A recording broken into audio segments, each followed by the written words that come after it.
Estamos en el campo eléctrico, ¿verdad? Bien, la clase anterior estábamos haciendo problemas. El día de ayer estábamos viendo el problema de un plano, ¿verdad? Hicimos el problema de una línea infinita y el de un plano infinito. El plano, el de este plano, ¿verdad? Sacamos el campo eléctrico de este plano en un punto sobre el eje Z, pero lo generalizamos, ¿verdad? Para un punto cualquiera lo generalizamos y el resultado al que llegamos fue este. Este resultado tienen que saberlo hacer, ¿verdad? Ustedes. Como les digo, que los estudiantes de tanto que hacen esto, de tanto que lo usan, se lo terminan aprendiendo de memoria. Porque, como les digo, de aquí ustedes van a tener que llevar 415 y van a seguir haciendo uso de estos campos, de líneas infinitas, de planos, de cilindros, de esferas. Entonces, por eso hay que saber hacer estos cálculos. Bueno, así se vería el campo de un plano, ¿verdad? Es un campo uniforme, pero aquí la densidad es positiva. Bien, vamos a revisar un problema de libro. Este problema es del libro de Bagnes. En el problema, es de los propuestos, ¿verdad? En el problema hay dos planos infinitos con iguales densidades de carga superficial sigma. Son paralelos al plano XY y están situados como se muestra en la figura. Encuentra el campo para todos los valores de Z. Bueno, pues aquí es donde nosotros vamos a emplear el resultado que acabamos de obtener, ¿verdad? Para el plano infinito. Aquí lo que tenemos son dos planos. Y la figura que nos da el problema es esta. Ustedes ven, este sería el plano de arriba, el plano de abajo. Visto de perfil, son paralelos al plano XY, ¿verdad? El plano XY sería esta línea punteada y el eje Z perpendicular. Entonces me piden el valor del campo en todos los puntos del eje Z, tanto arriba como abajo. Pero el problema, cuando uno lo ve, ¿verdad? Por primera vez, pareciera que es un problema demasiado difícil, ¿verdad? Porque si uno trata de resolver el ejercicio resolviendo la integral, ¿verdad? Con los vectores de posición, el problema es demasiado complicado. Entonces, este tipo de ejercicios nosotros lo resolvemos mediante el método de superposición.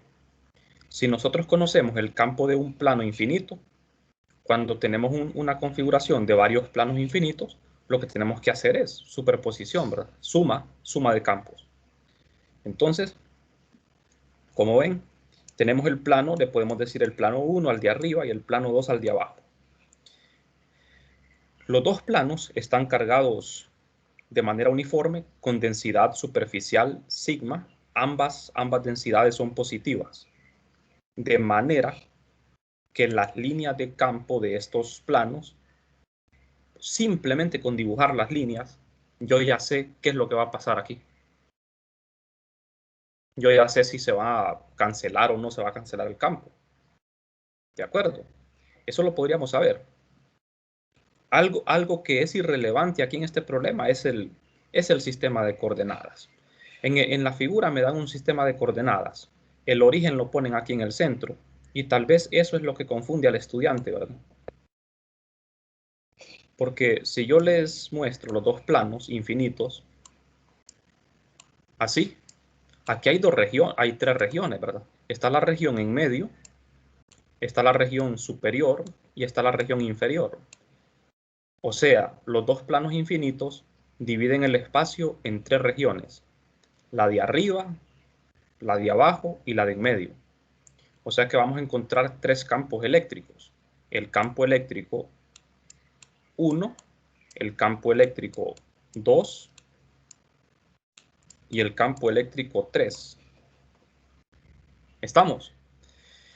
Y esto lo vamos a hacer superponiendo campos, haciendo suma. Cuando nosotros usamos superposición, lo que nosotros asumimos es que existe un sistema y el otro no existe. Después lo sumamos. Entonces, fíjense bien, como ustedes ya saben cómo dibujar las líneas de campo, ¿qué es lo que va a pasar? Yo tengo el plano infinito superior y el plano infinito inferior. como los dos tienen carga positiva, ¿cómo serían las líneas de campo del plano 1? Irían alejándose del plano, ¿verdad? Irían así, alejándose del plano. ¿Estamos de acuerdo? Y debajo de este plano irían hacia abajo. Aquí yo estoy asumiendo, estoy ignorando el plano de abajo. Cuando yo dibujo estas líneas, estoy ignorando el plano que está abajo. Estas son las líneas de campo del plano 1. Y las líneas de campo del plano 2, ¿cómo las dibujo? Pues ignorando el plano 1, ¿verdad? Hago de cuenta que el plano 1 no existe y trazamos las líneas verticales, alejándose del plano, miren. Así, en esta forma. Líneas verticales alejándose del plano. Y debajo del plano 2, el campo va hacia abajo. ¿Qué conclusión sacan ustedes a partir de este dibujo de las líneas? ¿Qué ocurre en medio de los dos planos? Se cancelan los dos. Se cancelan los dos campos, ¿verdad? Porque el plano 1, las líneas van hacia abajo, las líneas azules van hacia abajo, y para el plano 2, en medio las líneas van hacia arriba, o sea que se cancelan, porque ambos planos tienen igual densidad de carga, ¿verdad? Y encima de los dos planos, ¿qué sucede? Las líneas de ambos planos van para arriba, o sea que se suman. Y debajo de los dos planos, las líneas van hacia abajo, o sea que se suman también. Pero van hacia abajo, son negativas. O sea que encima de los dos planos vamos a tener un campo positivo y debajo de los dos planos un campo negativo. Y en medio el campo va a ser cero. Eso lo sabemos con solo los dibujos. ¿De acuerdo? Entonces, ¿qué es lo que vamos a hacer? Matemáticamente lo que vamos a hacer es agarrar el campo eléctrico de un plano y sumarlo con el campo del otro plano. En lo que tenemos que tener cuidado es si estamos encima o debajo de un plano, ¿verdad? Del plano 1 o del plano 2. Por ejemplo, en la región de en medio, yo estoy encima del plano 1, del plano 2 quiero decir, pero estoy por debajo del plano 1. En la parte superior, estoy encima de ambos planos y en la parte inferior estoy debajo de ambos planos. Entonces, eso tiene que ver en el signo, ¿verdad? Del campo eléctrico. Entonces, bien, vamos a ver. Vamos a usar el principio de superposición. Entonces, agarramos este campo. Este es el campo que nosotros obtuvimos en el resultado del problema anterior. Como ven, este resultado es general. Y como las densidades son positivas, no tenemos que cambiarle el signo a la densidad. Entonces, este z entre el valor absoluto de z es lo que controla el signo de este campo. ¿De acuerdo? Bien, entonces, ¿qué vamos a hacer? Tenemos tres regiones. En medio de los planos, arriba de los planos, debajo de los planos. Vamos a ver. En medio de los dos planos, la región A, vamos a llamarle así. ¿Ve? En medio de los planos, la región A. En la parte superior, la región B. Y en la parte inferior, la región C.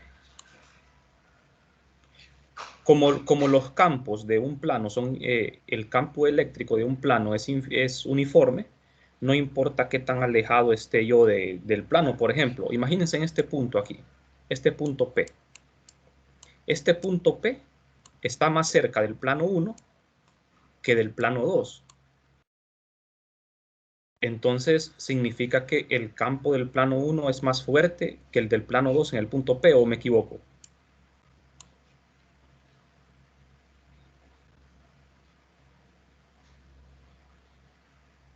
El campo eléctrico del plano 1 aquí es más intenso que el del plano 2, ¿sí o no?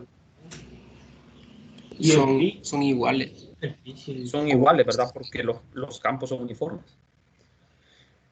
Como los campos son uniformes, entonces no importa la distancia a la que estemos de cada plano, el campo vale lo mismo. Fíjense bien, eso es importante, ¿verdad? Cuando un campo es uniforme, no importa a qué distancia me encuentre del plano, el campo tiene el mismo valor. Ya puedo estar en el infinito, o puedo estar cerca del plano y el campo vale lo mismo.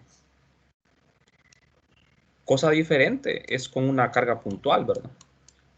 El campo eléctrico de una carga puntual es no uniforme. Significa que si yo estoy muy lejos de la carga, el campo casi no se siente. Pero si estoy muy cerca, el campo es muy fuerte porque las líneas se van acercando. Lo mismo pasa con una línea. Si yo me voy alejando de la línea, el campo va disminuyendo porque no es uniforme. Pero con los planos, la distancia no importa.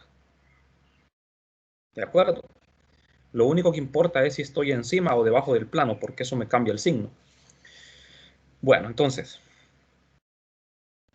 vamos a ver. Vamos a trabajar por parte, ¿verdad? Vamos a ver el plano 1. Vamos a considerar el plano 1 es el de arriba, ¿verdad? El que está arriba.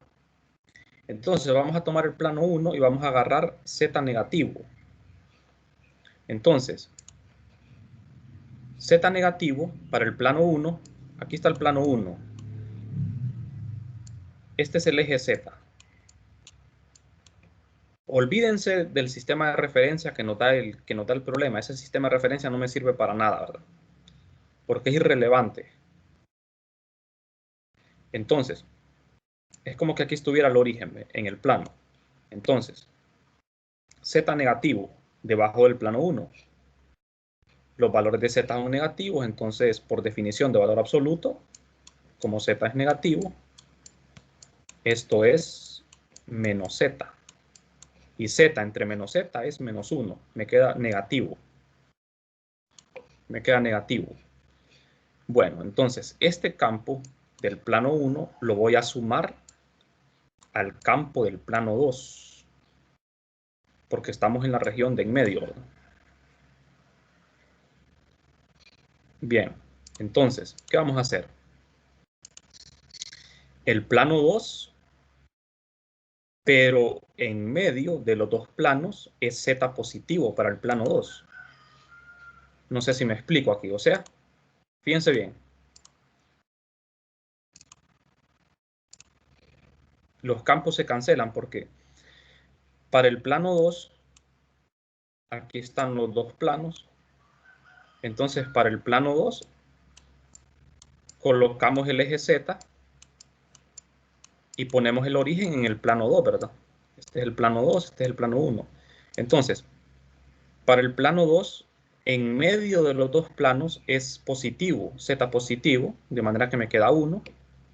Y este es el valor del campo, el campo de 2. Entonces aquí yo sumo en la región de en medio el campo 1 más el campo 2. Esto más esto, y eso da 0. Esta es la superposición, ¿no?, de los dos campos. Ya sabíamos de que iba a dar 0, ¿verdad? Por el dibujo de las líneas de campo. Pero aquí lo hemos demostrado matemáticamente, que da 0. Entonces, como ven ustedes, es bastante fácil, ¿verdad? Bastante simple. Cuando se usa superposición, nosotros ignoramos el plano 1, o sea, ignoramos uno de los dos planos. Hacemos de cuenta que no existen. Así es como se aplica el principio, ¿verdad? De manera que el origen de coordenada yo lo coloco, lo pongo en el plano que estoy trabajando. Si ustedes ponen un origen aquí, el problema les va a salir malo. Si el origen lo dejan fijo, el problema les va a salir malo. O sea, cuando se usa superposición, yo tomo un origen para trabajar en un sistema y después lo voy moviendo, ¿verdad? Porque vamos despreciando el otro sistema cada vez que estamos trabajando con uno en específico, ¿verdad? Bueno, entonces ya sabemos que el campo es 0. No sé si tienen preguntas.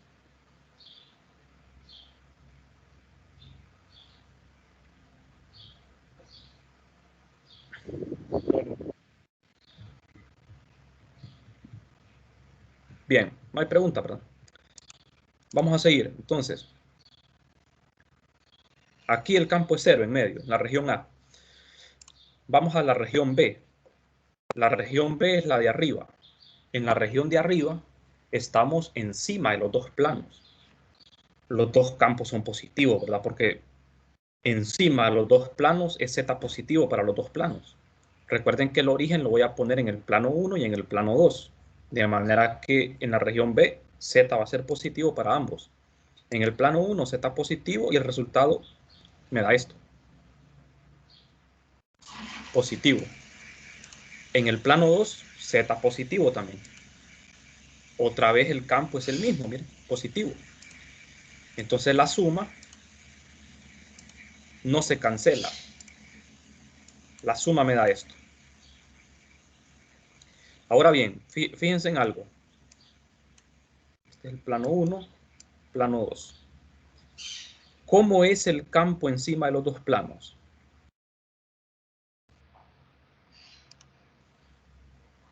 Fíjense en el campo individual. El campo individual de cada plano. Y fíjense en la suma. ¿Cómo es la suma?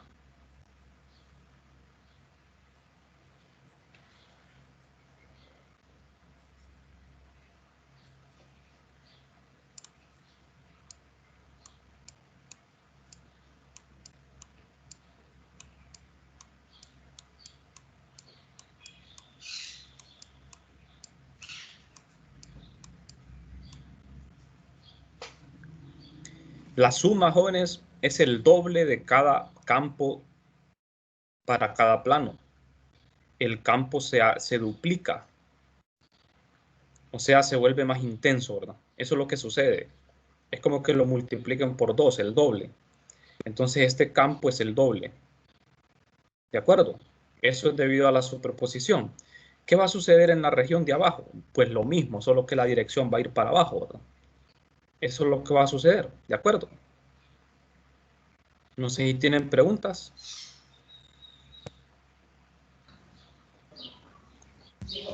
No. Todo claro. Bien, entonces, en la última parte, en la parte C, estamos en Z negativo para los dos planos, Z negativo. Entonces, el resultado es el mismo para los dos planos, es negativo, lo sumo y la suma da el doble, pero negativo. El doble, pero negativo. Entonces, tal y como lo habíamos dibujado al inicio, ¿verdad? Tenemos los tres resultados, miren, ya resumido.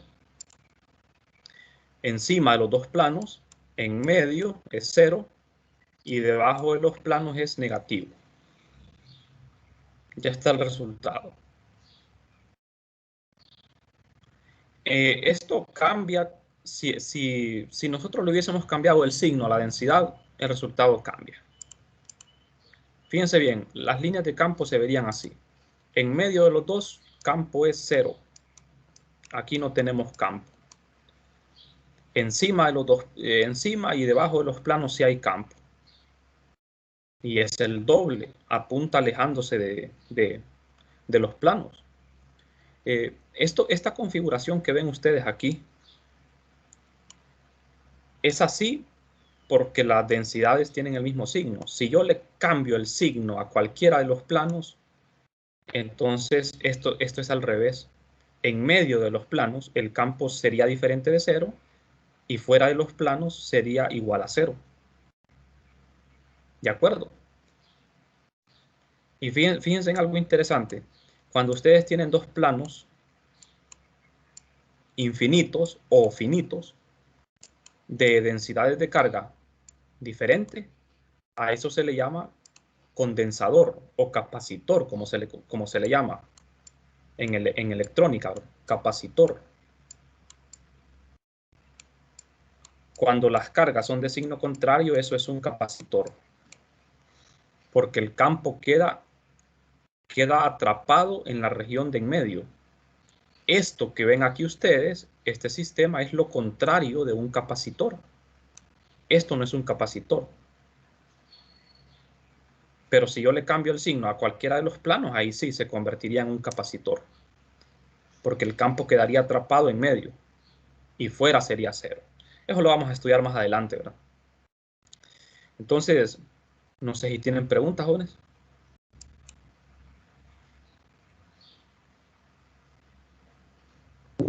No, Lico. Bueno, hay que ver que las densidades aquí son iguales. ¿Qué pasaría si yo le hubiese puesto dos veces esta densidad? El campo de este plano sería el doble de intenso que el de este. Siempre se aplica superposición de la misma forma, solo que hay que tener cuidado, ¿verdad? Que los campos ya no serían iguales. Los campos ya no serían iguales en ese caso. Bueno, entonces hasta aquí todo bien, ¿verdad? Vamos a pasar a otro problema. Estamos trabajando con problemas propuestos. ¿De acuerdo? Son problemas propuestos.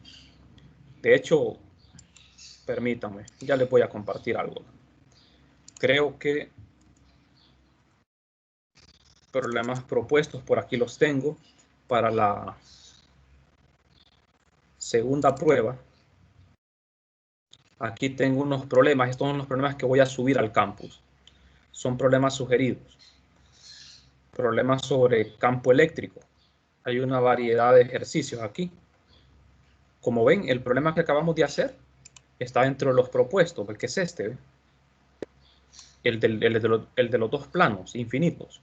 Y fíjense que hay otro problema de dos planos infinitos, pero con densidades diferentes de carga.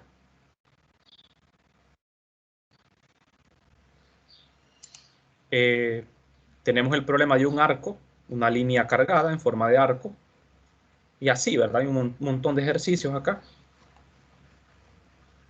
Y de la ley de Coulomb también. Bueno, la ley de Coulomb, esto no va a entrar en el examen, pero sí en la prueba conceptual. De todas formas, tienen que estudiarlo, ¿verdad? Tienen que hacer problemas igual. Bueno, entonces, vamos a ver. Vamos a continuar.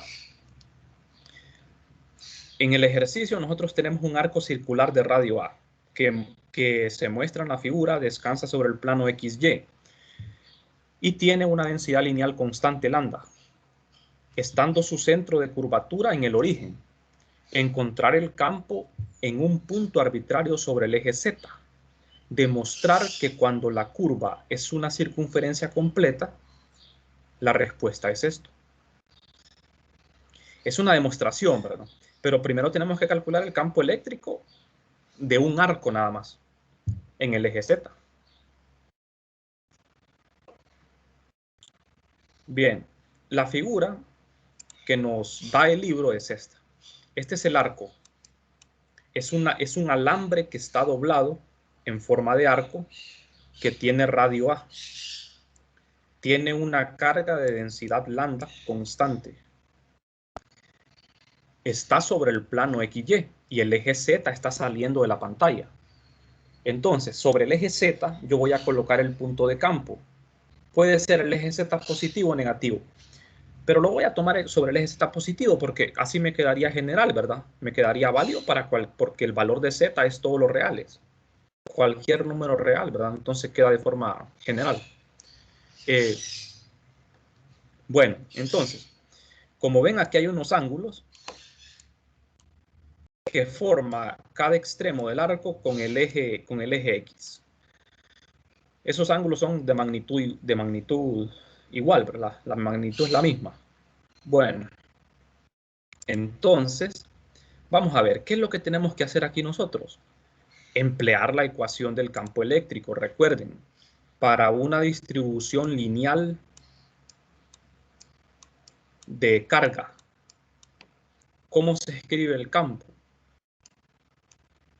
Cuando es una distribución,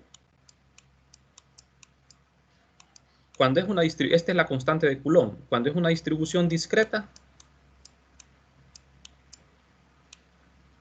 aquí es 3 y aquí es R. Cuando es una distribución, una carga puntual, digamos así, el campo queda de esta forma. Y cuando es una distribución continua, en este caso es continua, es una línea, entonces la carga la tenemos que cambiar por un diferencial de carga. Y ustedes ya saben ahí el resto de la historia, ¿verdad? ¿Cómo se hace? Esto queda como un integral. Aquí queda lambda por DDS prima por R entre R al cubo, integrando sobre una curva, una línea. Este DDS no es vector, el vector es R. ¿De acuerdo? Entonces, necesitamos R. El vector que necesitamos es el R. Y el R magnitud. Eso ya lo saben, ¿verdad? Estos son los dos vectores que van en la integral. Pero para encontrar estos vectores hay que escribir los vectores R y R'. R localiza el punto de campo y R' localiza un elemento de carga. O sea, aquí yo tengo el arco. Agarro un pedacito del arco, un segmento de longitud DDS. Un segmento de longitud DDS. En donde yo quiera lo puedo tomar. Un pequeño elemento de longitud DDS. Y lo localizamos desde el origen. Este sería el vector R'.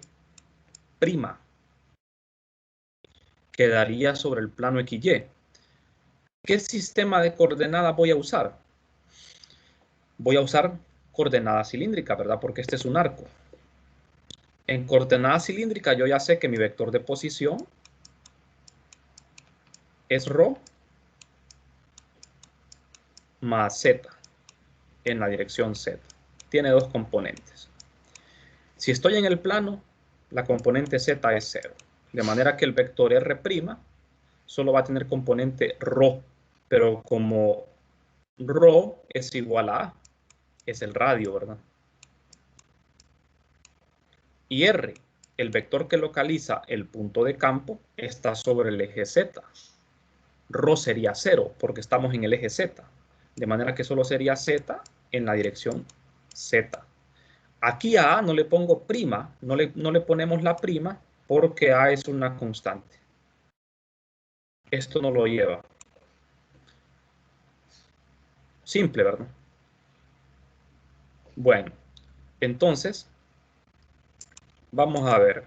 Aquí tenemos una mejor imagen de la distribución de carga, miren. Aquí se puede ver en 3 dimensiones. El arco se encuentra en el plano XY. Es lo que está en azul, ese es el arco. En el plano XY, cortando al eje X. Aquí, el eje X corta el arco a la mitad. Este punto es el punto de campo, el punto P, que se encuentra sobre el eje Z a una distancia Z arbitraria,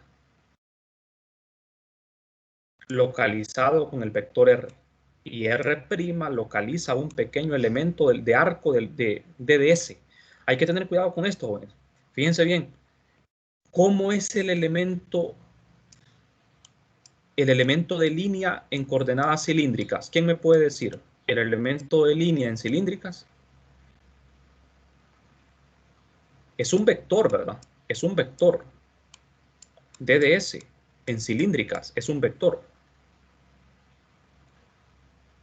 Es lo mismo que escribir DDR. ¿Quién es? ¿Quién es ese DDS, vector? El D de ρ en ρ unitario. D de ρ en ρ unitario, más. Ρ D de phi en phi unitario. Sí, ¿verdad? Más. D de z en z unitario. D de z en z unitario. Este es el elemento de línea en coordenadas cilíndricas en forma general. Es un vector. Pero aquí en la ecuación del campo eléctrico, el DDS no es un vector, es solo la magnitud. O sea que solo me quedo con la magnitud. Pero fíjense bien, esto es bien sencillo de sacar. El elemento de longitud, en este caso, está sobre el plano XY. La componente Z es 0. Estamos en el plano XY. Cuando yo estoy en el plano XY, Z vale 0. O sea, en otras palabras, lo que yo quiero explicarles es que la integral que vamos a hacer para el campo eléctrico es una integral simple, es de una variable. Es una integral de una sola variable. A eso es a lo que me refiero. ¿Y cuántas variables tengo aquí en el DDS? Tengo 3 variables, ρ, φ y z. No podemos tener 3 variables. Tenemos que tener una sola variable. Lo que vamos a integrar es esto. R DDS prima entre R al cubo. Este DDS es esto, solo la magnitud. Entonces, como estoy en el plano, z vale 0 y como el radio, ρ es el radio, es constante, d de ρ es 0. Ρ vale a. El radio es constante, es ρ igual a a. Entonces, si ρ es constante y z es constante, el d de z es 0, el d de ρ es 0. ¿Estamos de acuerdo? O sea que esto y esto se anula. Y me queda que el DDS solo tiene componente phi. Y es ρ d de phi primado. Pero como ρ vale a en toda la circunferencia, entonces es a d de phi. ¿Estamos? Este a d de phi es lo que va a ir en la integral. O sea que mi variable de integración es phi. Ya queda claro, ¿verdad? ¿Estamos? Lambda es constante. Lambda la podemos sacar de la integral porque es constante. Está lambda. Y A también. Esta A es constante. Puede salir. Y vamos a ver. Fíjense bien que ese DDS en este caso es exactamente la longitud de arco. S es igual a R teta, ¿verdad? ¿Se acuerdan, verdad? Matemática. La longitud de arco es R teta en coordenadas polares. Pero en coordenadas cilíndricas, en vez de R sería ρ y en vez de teta sería phi. Cuando yo derivo, aplico la regla a la cadena, en vez de S escribo DDS, entonces uso la regla a la cadena y me queda ρ de phi. Porque ρ es constante. Cuando le aplicamos la regla a la cadena, la derivada de ρ es constante, es 0. ¿Estamos? Es exactamente la misma longitud de arco, lo que obtenemos a partir del elemento de línea. Hasta aquí todo bien, ¿verdad? Bueno, entonces, este es el vector R, miren la distancia. Recuerden que en fuerza, en la ley de Coulomb y en la ecuación de campo, lo que va en la integral es la distancia R mayúscula, la distancia del elemento de carga al punto de campo. Esa es la distancia que va aquí. Bueno, entonces, por simetría, joven, vamos a ver. Todo lo que hice ahorita está claro, ¿verdad? No sé si tienen preguntas.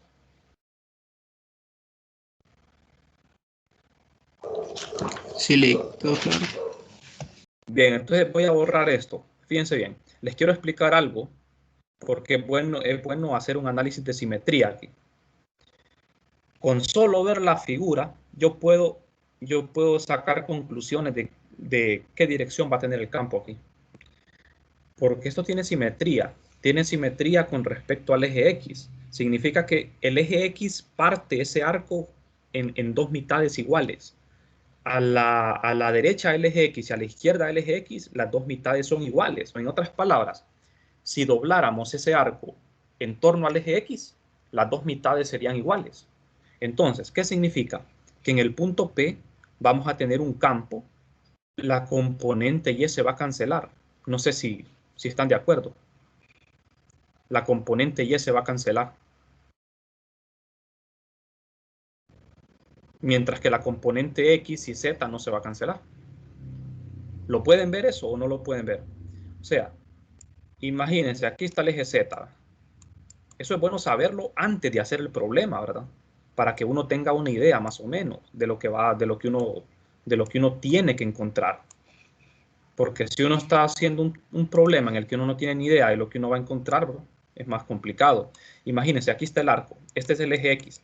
El eje X parte el arco en dos mitades iguales. Entonces, si yo agarro dos puntos, este es el eje Y, miren. Si yo agarro un punto A y un punto B, estos dos puntos son equidistantes del eje X. Equidistantes, están a la misma distancia del eje X. Entonces, estos dos puntitos A y B son cargas, ¿verdad? Imagínense que fueran cargas puntuales. Entonces, esas cargas puntuales A y B en el punto P producen un campo eléctrico que va, para poderlo dibujar, el punto de campo con una línea punteada. El dibujo no me sale muy bien. Trazo una línea punteada del punto A y B al punto de campo. Y como las cargas son positivas, el campo de A sería este y el campo de B iría para allá. Entonces, estos dos campos, jóvenes, están en tres dimensiones, van a tener componentes X, Y, Z. Imagínenselo en el espacio, ¿verdad? Entonces, estos dos campos, el de la partícula A y el de la partícula B, va a tener componente en Y. Esta es la componente en Y del campo de B. Este es el campo de B. Y este sería el campo de A. El campo de B va a tener una componente en Y y el campo de A va a tener una componente en Y. ¿Qué le va a pasar a estas componentes? A las componentes Y se cancelan. Las componentes X no se cancelan. No se cancelan. Y las componentes Z se cancelan.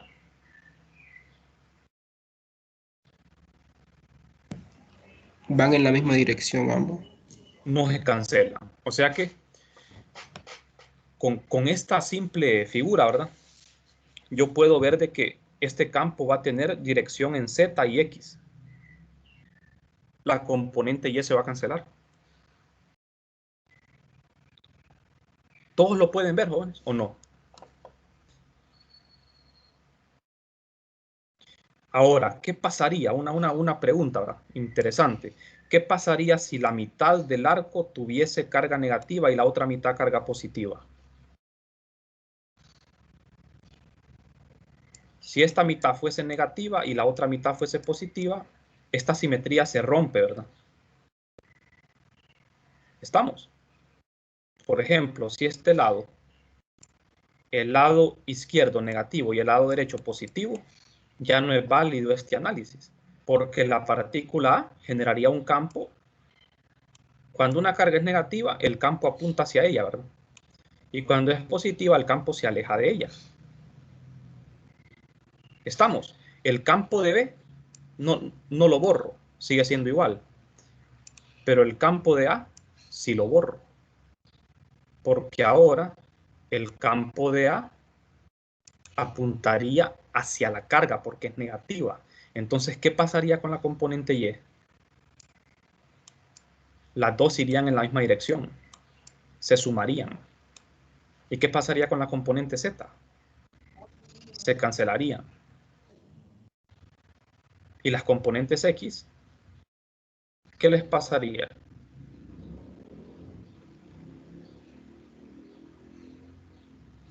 Es más difícil verlo, ¿verdad?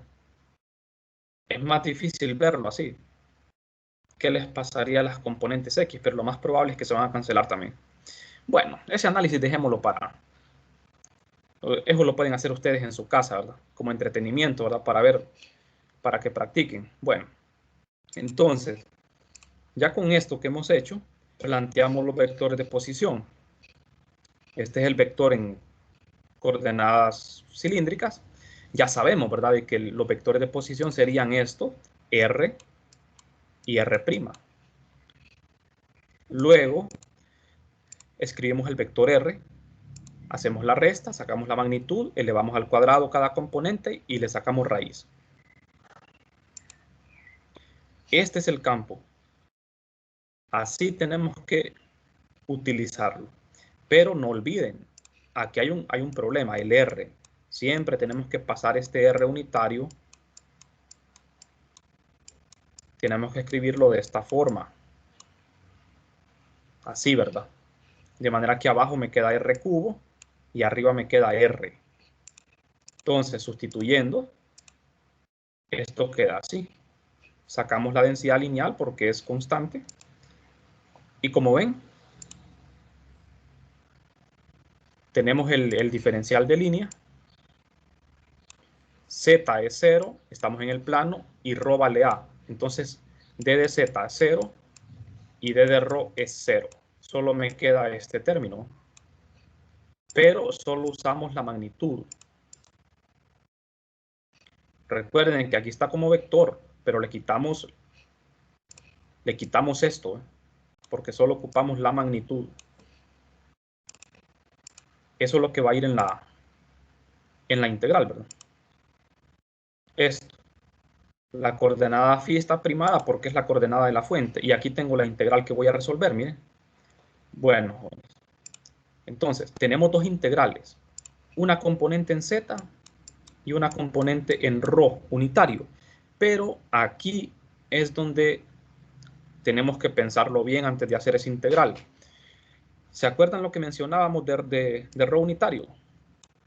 Que ρ unitario depende de phi. Entonces, la variable de integración es phi. No podemos dejar eso así en función de ρ. Tenemos que cambiarlo. No porque querramos, sino porque tenemos que hacerlo. ¿De acuerdo? Entonces, en realidad serían tres integrales. Una componente x, y, z. La integral se va a hacer en cilíndricas, pero los vectores unitarios van a quedar en cartesianas. ¿De acuerdo? Porque ρ depende de phi. Si la variable de integración fuese z, ahí no habría problema. Si en vez de phi fuese de z, no habría problema, se deja así, ¿verdad? Pero aquí sí lo tenemos que cambiar. Entonces, este es el vector ρ unitario en términos de cartesianas. Se cambia. Se sustituye en la integral. Lo sustituí aquí, miren. Multiplicado por a. Y tengo tres integrales. El denominador, si ustedes se fijan, esto lo podemos sacar de la integral. Lo pueden sacar. Porque no depende de la variable de integración, no depende de phi. Aquí está estorbando esto, ¿verdad? Entonces, tenemos tres integrales. Nosotros ya sabemos, ¿verdad? Por la simetría, que la componente de y se va a cancelar. Ya lo sabemos. Entonces, fíjense bien, tenemos tres integrales, x, y, z. Aquí ya sacamos el denominador, miren, no depende de phi. Ahora ya queda más claro esto. Entonces, tenemos la componente z, x y la componente y. ¿Por qué se cancela la componente y? Aquí sobra esto, ¿verdad? Esto no lo tenía que escribir aquí. Esto no va. Ya está aquí afuera. Entonces, ¿por qué se va a cancelar la componente y? Porque fíjense bien, ¿cómo es el intervalo de integración? El intervalo de integración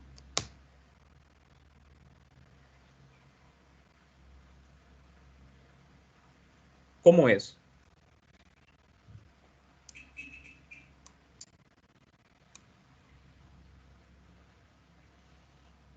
Voy de menos alfa a alfa. Ese intervalo de integración es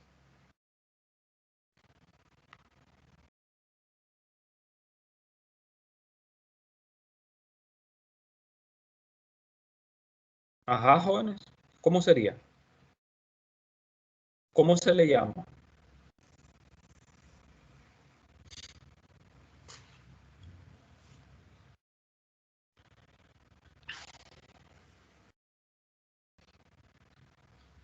Estamos hablando de la componente y, ¿verdad? Vamos a integrar la componente y.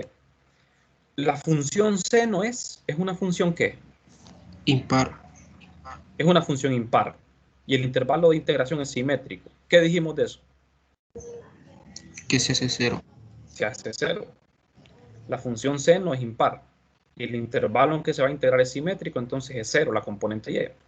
Ahora, la componente x, la función coseno, ¿es par o impar? Es par. Es par. No se va a hacer 0. Y en z tampoco se va a hacer 0. Entonces ya sabemos, ¿verdad? Que la componente y se hace 0 porque la función es impar. ¿De acuerdo? Entonces, aquí lo pueden ver. Integramos la componente en x primero. Aquí estamos integrando la componente x. Nos da la integral del coseno es un seno. Integramos. Evaluamos alfa en seno y menos alfa en seno. Como el seno es una función impar, seno de menos alfa es menos seno de alfa. Me queda más por menos por menos, da más. Y me queda esto. No se cancela, miren. No se cancela. Ahora, la integración en y, esta sí se va a cancelar. La integral del seno es el coseno. Al evaluar como el coseno es par, el coseno de menos alfa es coseno de alfa. Como es par, no cambia de signo. Ese signo se quita nada más. Me queda coseno menos coseno y eso es 0. La integral en y es 0. La integral en z, la última, esta no se hace 0. Me queda alfa menos alfa y eso es 2 veces alfa.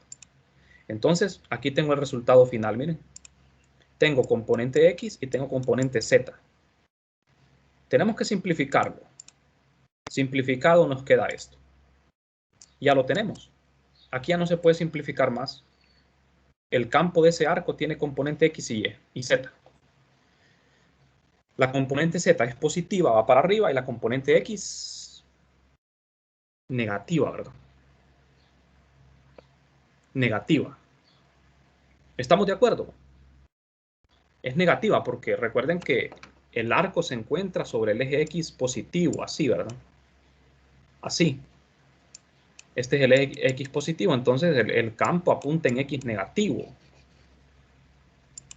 Ahora, la demostración que nos pide hacer el problema es, ¿qué sucede si en vez de un arco tenemos una circunferencia completa? Bueno, simple. Si fuese una circunferencia completa, en vez de integrar de menos alfa a alfa, habría que integrar de 0 a 2pi en toda la circunferencia. Si la curva es una circunferencia completa, entonces alfa vale pi. Es otra forma de verlo. Yo puedo poner aquí la integral de 0 a 2pi o de menos pi o de 0 a pi y multiplicar por 2. Es lo mismo, o sea que en este caso alfa valdría pi. Alfa valdría pi. El seno de pi es 0. Y me queda esto. Es justo lo que queríamos demostrar. ¿Se dan cuenta? Solo hicimos alfa igual a pi. Aquí en la respuesta. O si lo quieren hacer de nuevo, pues no hay problema. Integrando de 0 a 2pi. Entonces aquí solo es de hacer alfa igual a pi. Seno de pi es 0, de manera que solo me queda componente en z. ¿Estamos? Claro, no hay que usar menos pi y pi, solo pi, porque el signo de alfa ya está incluido aquí. En toda la integración ya incluimos el signo menos y el signo más. Entonces en el resultado solo hay que poner alfa igual a pi.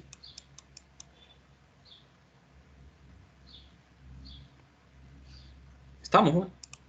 Entonces en el resultado, al evaluarlo, me queda esto. Bueno, ya no tenemos tiempo, ¿verdad? Ahí lo pueden revisar en su casa, repetir el procedimiento para que comprueben, ¿verdad? Que todo esté bien. Bueno, no sé si tienen preguntas.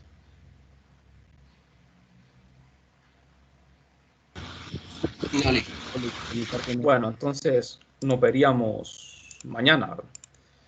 Nos veríamos mañana, entonces, y bueno, no recuerden